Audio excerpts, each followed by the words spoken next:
food in the UK, sorry. Well, that's better, isn't it? Yes. Okay, here we are. It's Sam and Lara. It is the Martin Fowler Scrum at the new time, which I guess is 10:30 a.m. UTC, but all sorts of times around the world. Yeah, updates from me. Yeah, got a good programming session yesterday with Michael. We're working on website 1. We were refactoring and adding to the karma calculation system on Agile Ventures to give more credit to people for attending Hangouts, just like this one. Yeah, so that's kind of pleasing. Hopefully we'll do some more work on that today. Yeah, big thing, maybe move the Scrum time. Yeah, I've basically been working on admin all morning, it seems. Yes, but social media admin and so on and so forth. Yeah, and I need to look through the local support, pull requests and answer questions for various people. But yes, that's about the size of it for me. Oh, Pat is here. Welcome, Pat. Good to see you. Hi, Sam. Good to see you. Yeah, good stuff. It's exciting new time for Martin Fowler. It's like all different and new. Right. Good stuff. I'll just go check in with Lara. Lara, I usually check in with people in the order that they come into the Scrum, just for for randomness. Lara, how are things going with you? Yeah, good. Thanks. I got to watch pair programming with Patrick yesterday, and also sat in the Scrum on the Met Plus project and meet some of the team there, which was great. I haven't assigned myself to the project on Waffle yet, but that's my plan to do today. I set up the application YAML file this morning. I've just got a bit of an issue with because I dropped the database and then just tried to set it up again. But for some reason, I'm getting an error. So I'm just going to put that on the Slack channel just now. Right, and that's with Met Plus setup. That's with the Met Plus, yeah. Yep. Great. Oh, I think that's absolutely great that you're starting little things in each of the different projects to see. There's a lot to learn from looking at how they all different work. Anything else blocking you at all? No, nothing else. And then on Saturday, I will sit and do the look at the SEO for local support. Great. Wonderful. That's going to be really, really valuable for us. And you've got access to all the things that you need now for that. Yeah, I think so. I'll just triple check. I did get a notification that you did link me up, but I will just test that later just to make sure that I do have access to all the relevant Google channels. Wonderful, wonderful, excellent. Thank you so much, Lara. Going on to Patrick, how are things with you? Excuse me, good, going well. So in terms of what I've been doing since yesterday, in fact, so I've reviewed some PRs.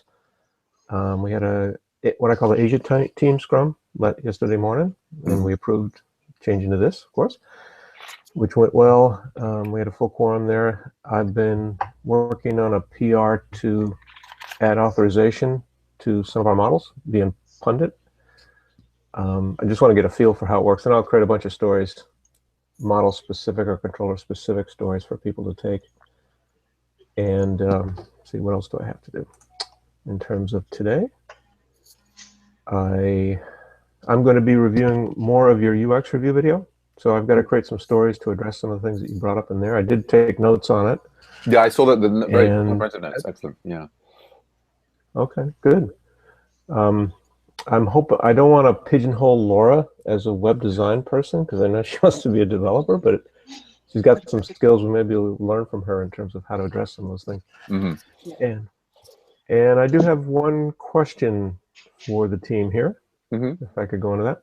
Yeah, I think so. Unless there's anything else blocking you, I think we're now at the end of the thing, and yeah, we can go into open discussion or things. Yeah, if you've got something. Okay. Yeah. So the setup is this. So we've, as you know, and I think Lauren knows as well, we have a front end and a back end. Our back end we call the cruncher because it crunches text and does classification of text and tries to find matches. The back end is where we store resumes, and we also store job descriptions. So we have a bunch of matching functionality, quote unquote, where if we send to the back end a resume ID, it tries to match that resume against jobs that are present in the back end as well. And it has done textual analysis of both of these corpus, if you will. Mm. So given resume, it returns a list of matching jobs by ID, and given a job, it returns a list of matching resumes. And it rates the match in a 5 levels with 1, 2, 3 to 5 stars. So we can display it, with some kind of graphical indication of the extent of the match. So at this point, we don't get any valid data from the backend because we do not have, first of all, we don't have a sandbox for development and testing on the backend, which is understandable. It's a lot of work to get to where we were now. We do have a naive Bayes classifier, and we do have job descriptions that have been scraped from various job sites like Indeed and that kind of thing. So Hugh has got that in there. He's classified those. The problem is getting resumes.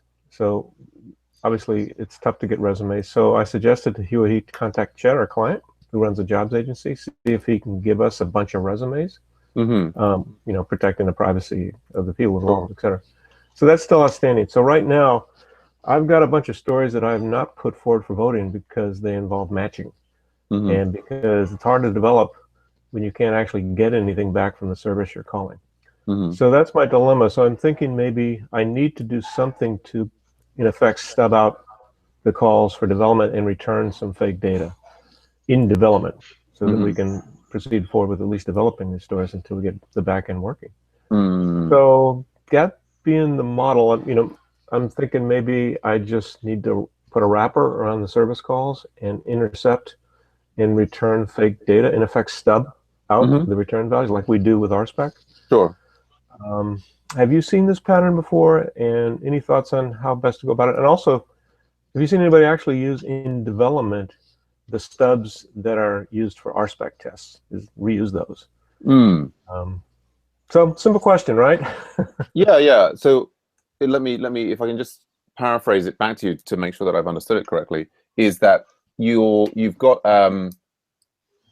a system, with two components. One is basically your kind of like, as I say, the cruncher at the back end, and you're making requests to that from another server. This is a server-to-server communication situation. It's a RESTful API. It's a RESTful API, and you're hitting it there. And well, the thing that you described there, I mean, one, it seems like, a testing or sandbox instance would be appropriate for exploring it, but and you're worried about how much that would take to set that up, because it took a lot to set up the cruncher. I mean, your testing sandbox version of it doesn't have to be the full thing, right? That could be just providing like stuff if you really want to be doing end-to-end tests. But certainly if you've got a single standalone sort of chunk of your we might call it the microservices architecture. If you've got a single service which is the one that's going to be talking to the cruncher, when the tests for that run, they shouldn't really be hitting, whether it's a sandbox, they shouldn't be hitting anything. And so you should be using stubs and so on. But that's in the, I mean, there's, as well as the RSpec stubs, I'm a big fan of VCR, which actually records all of the network connections and saves them into files, and then can play them back. And that creates a very, realistic sandbox for a single service to live in. But I guess you're talking about a situation where you want to kind of have that dummy service running so that people using the let's call it the main service, the sort of the can kind of experience what it's like, but it's sort of fake data is being sent back. Is that what you're more going for?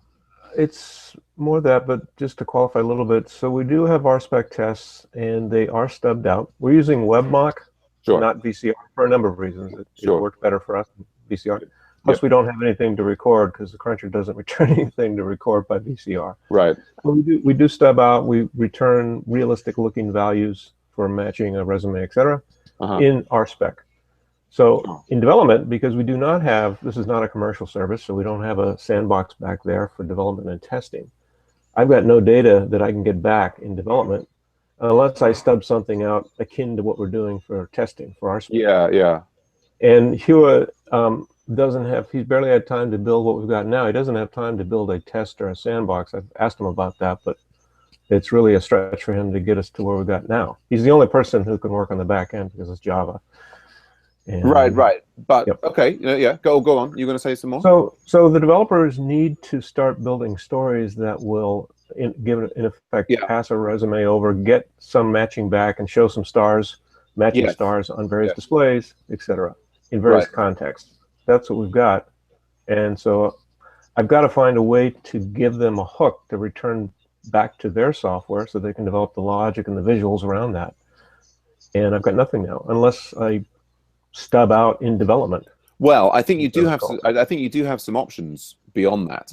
I mean, I think the situation you're describing is that, as the developers are doing their development, obviously they can still do the tests. What you're saying is if they then run like live Rails server, and then they're going to be like trying to play around with, okay, what does it look like when this data comes back in from this third-party service? That's not going to work because there is no third-party service at the moment. And so you're saying, oh, right, my only option is to create, to start there. I would strongly say to try and avoid using the RSpec stubbing in the development system. I think that's quite a dangerous thing to do. And I think there is an alternative, which is you're saying no one else can work on the back end because it's Java, but because it's a RESTful interface, you could create a sandbox that would respond to those things, but not in Java. Like particularly, I don't know if you're familiar with Sinatra, but if you've got if we have a description of the REST API, which is that the endpoint is, let's call it cruncher.com / you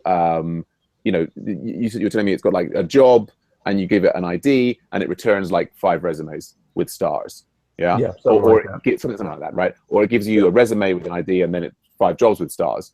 I could write a Sinatra app that would do that for you in half an hour. Really? And I think probably you could as well. I don't know if you've used Sinatra. I mean, you could do a Rails app. I mean, it's basically Sinatra allows you to take a URL endpoint, like say jobs / ID, right? And then basically every hit to jobs / ID can return like a chunk of XML or JSON or whatever you need it to be. If you just need some kind of dummy thing to be sent back, like we can create one for like that in Ruby in almost no time at all.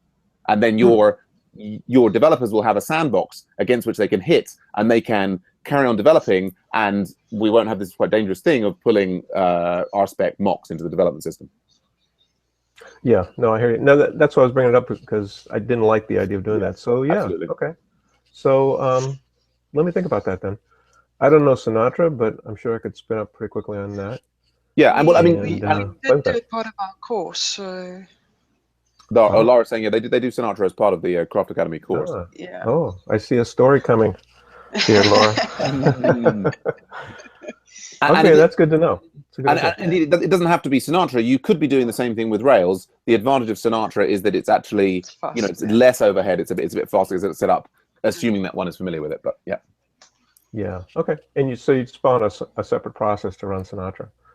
Yeah, or you could host that Sinatra instance on Heroku and call it crunchersandbox.herokuapp.com, and then just configure it so that your all of your developers just have their box hitting that, and it's basically going to return exactly the same jobs and resumes. It's going to be very boring in the first instance, but sure, yeah, but it's better than nothing.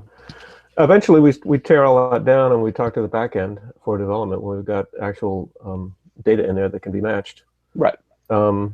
For acceptance tests, we don't have a predictable. Well, we'll have to figure that out later. But right now, let me just get through what we got now. Okay, sounds like a good idea. I will see if I can craft a story that makes sense then. Cool. And we can start working on that at some point soon. Thanks. My pleasure. Great to be able to chat with you about that. I was just going to check in with Laura there, or Lara, sorry, because you were saying you were stuck on one issue about getting set up with Met Plus. You were going to put that in the channel. Is that something that Pat could help you with now? Yeah, definitely. He can help me with that now. Yeah. So for some reason, it doesn't want to. My Slack doesn't want to post. So let's actually. Let me just see what's going on here now. Well, let me just check in with it. So Pat, are you free to help Lara with this issue at the moment? Yeah, no, absolutely. Cool. Okay. I'll hang out.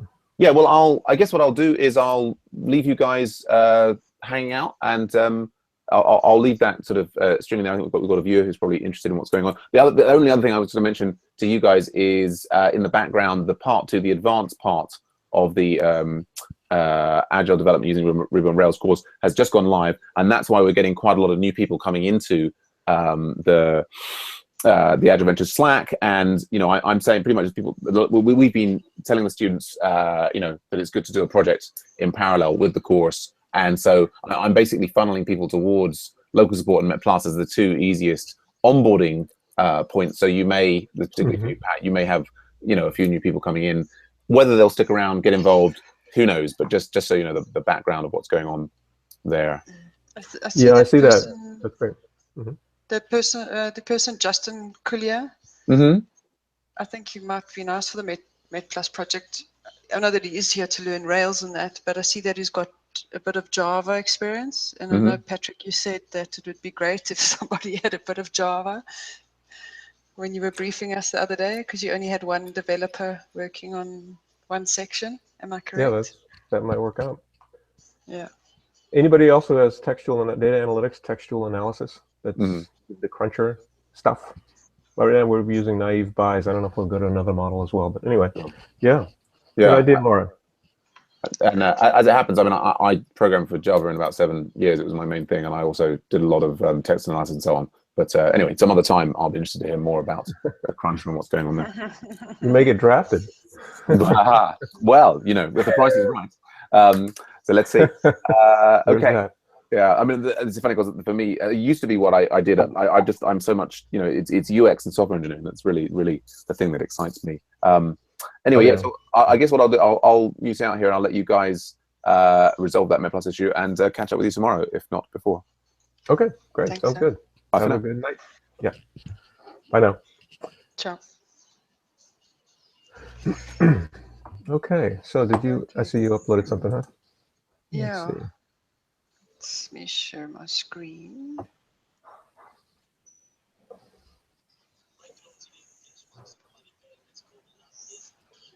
Let's see.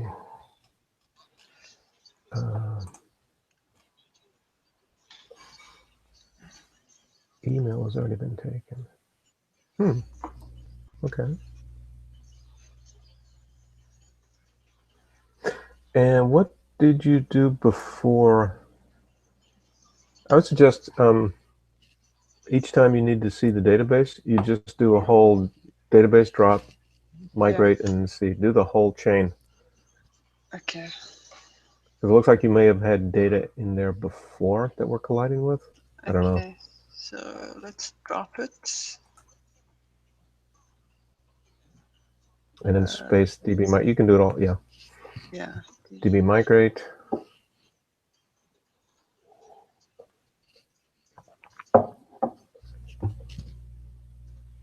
Like that? Oh, seed. I would say seed. No, seed. Seed. Okay. Yeah. Yeah, like that. Perfect. And enter. Yep.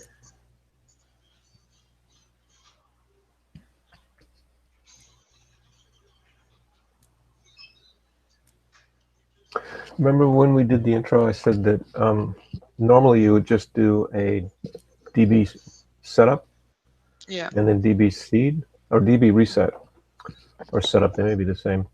The problem is that we actually need to run our migration files every time because you see at the top there it says change table in your view. Yeah.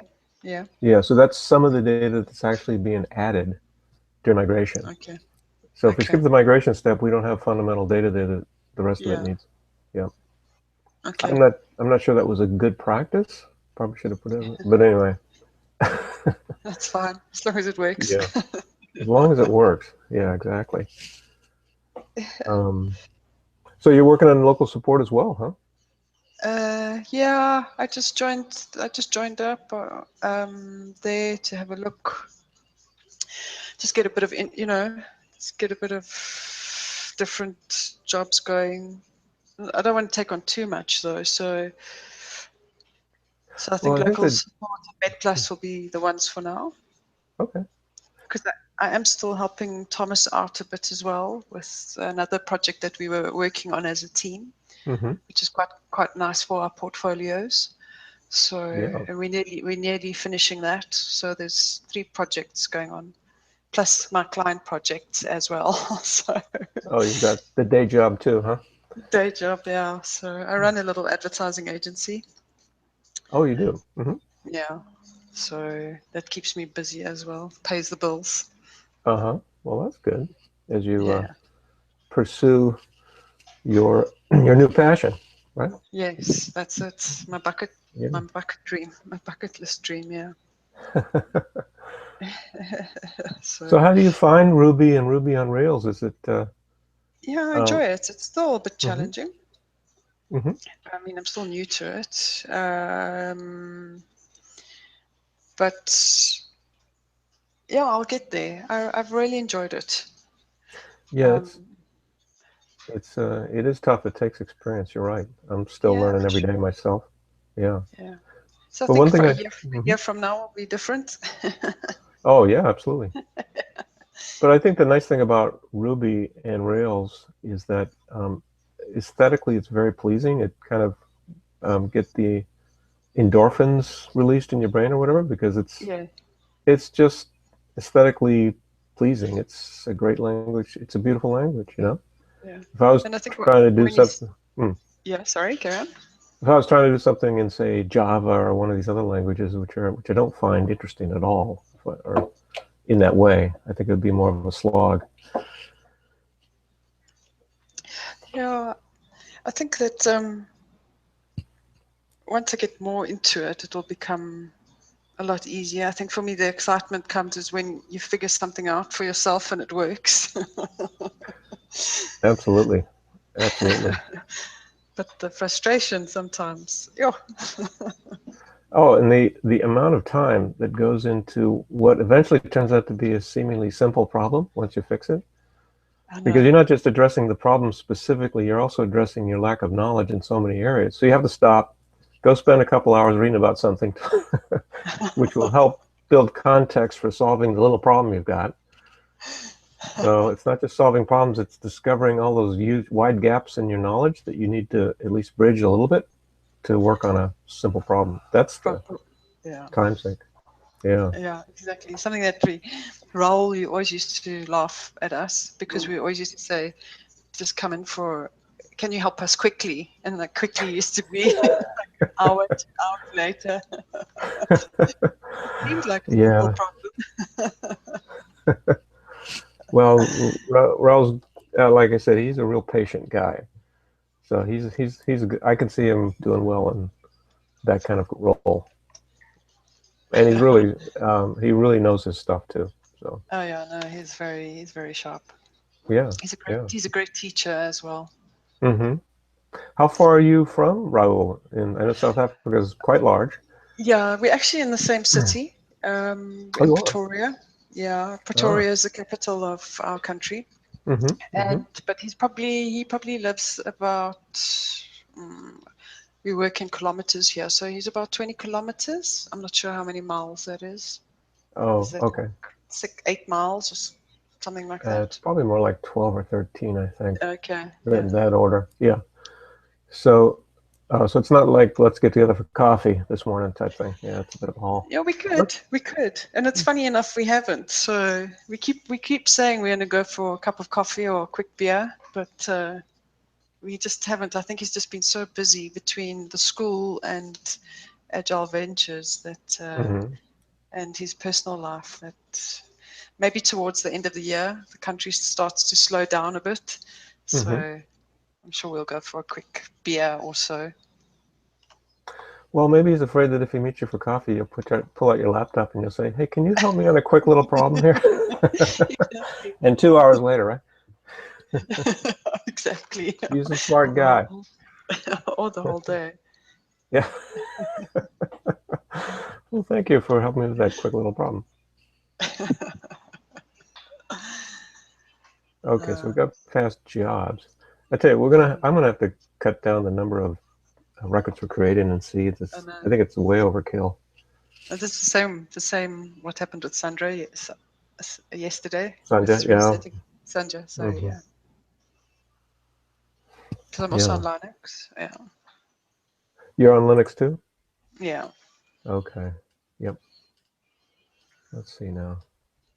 So we got through your error that occurred during seeding skills yeah. created. You woke right after that. You blew up.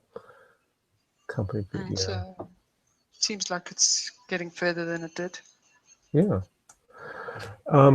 So as I mentioned to Sam, he did do a UX review, and I mentioned it was abortive because of our mail issues, but I'd like to go through that and pick out some discrete stories. And if you don't mind helping us with the UX design, Yeah, definitely. that would be great. Yeah, no, I'd love to. Okay, okay. I'm not sure how to.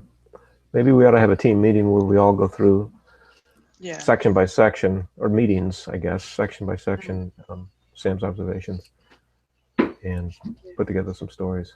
I have to think about that. Perfect. Yeah, so I like the idea of the Sinatra back end to stub out some, well, not stub out, to return some realistic looking data for development. You think you'd be up for that? Yeah, definitely. Definitely. It's definitely can set that up for you. Okay. And if any one of the team want to pair program as well with that, I'm happy to demo it. I mean, we did do it about 8 weeks ago, so if I remember it all, I can't promise I remember it all, but I'll definitely go through the notes again. Oh yeah, yeah. Okay, there's that word. It's quite quick to do, but probably need about an hour to go through it.